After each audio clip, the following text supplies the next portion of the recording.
கோவை சிறுமுகை அடுத்த பவானிசாகர் அணை நீர்த்தேக்க பகுதியில் மீனவர் வலையில் தலா 20 கிலோவிற்கும் மேல் எடையுள்ள ராட்சச மீன்கள் சிக்கியதால் மீன்பிடித்த இளைஞர்கள் மகிழ்ச்சியில் துள்ளி குதித்தனர். சிறுமுகை அடுத்துள்ள ஜே நகர் பகுதியைச் சேர்ந்த 23 வயதான பூபதி என்பவர் வலை போட்டு மீன் பிடித்தார். அதில் ஏராளமான ராட்சச மீன்கள் சிக்கின. இவற்றின் மொத்த எடையானது 260 கிலோ என கூறப்படுகிறது. ஒரே நாளில் பல ராட்சச மீன்களை பிடித்த மகிழ்ச்சியில் மீன்களை அடுக்கி அதன் நடுவே படுத்தபடி பூபதி புகைப்படம் எடுத்துக் கொண்டார்.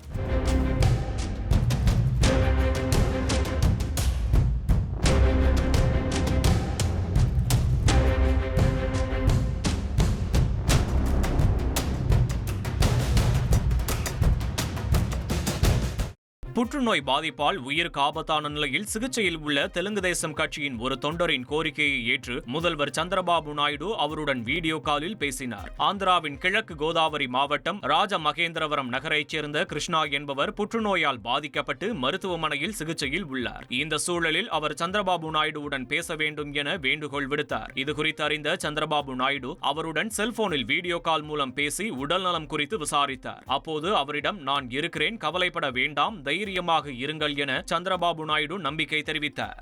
ధైర్యంగా ఉండండి, మేమందరం ఉన్నాం, ధైర్యంగా ఉండండి. Sir he is a very huge fan of you sir, మీ అడ్మైరర్ సార్. మంచివాళ్ళకు కూడా కష్టాలు వస్తూ ఉంటాయి, ధైర్యంగా ఉండండి, we are all with you.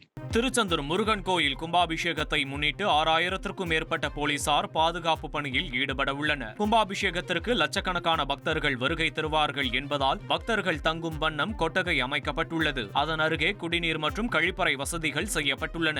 மேலும் அவசர உதவிக்கு தீயணைப்பு வாகனங்கள் மற்றும் மருத்துவ முகாம்கள் அமைக்கப்பட்டுள்ளன. சென்னை, கோவை, புதுச்சேரி, ராமநாதபுரம் உள்ளிட்ட பல்வேறு பகுதிகளிலிருந்து திருச்செந்தூருக்கு 600க்கும் மேற்பட்ட சிறப்பு பேருந்துகள் இயக்கப்பட உள்ளன. பல்வேறு இடங்களில் LED அகண்ட திரைகள் அமைக்கப்பட்டுள்ளன. பக்தர்களுக்கு 3 வேளை உணவு வழங்க ஏற்பாடு செய்யப்பட்டுள்ளது. திருச்செந்தூர் கும்பாபிஷேகத்தை முன்னிட்டு பாதுகாப்பு பணியில் 6000த்திற்கும் மேற்பட்ட போலீசார் ஈடுபட உள்ளனர். கடற்கரை பகுதியில் கடற்கரை பாதுகாப்பு பணியினர் பாதுகாப்பு பணியில் ஈடுபடுத்தப்படுகின்றனர். ட்ரெண்ட் ஆக்கிக்கோங்க. தந்தி டிவியின் சப்ஸ்கிரைபர்ஸ் அண்ட் ஃபாலோவர்ஸ் குடும்பத்துல நீங்களும் இணையுங்க.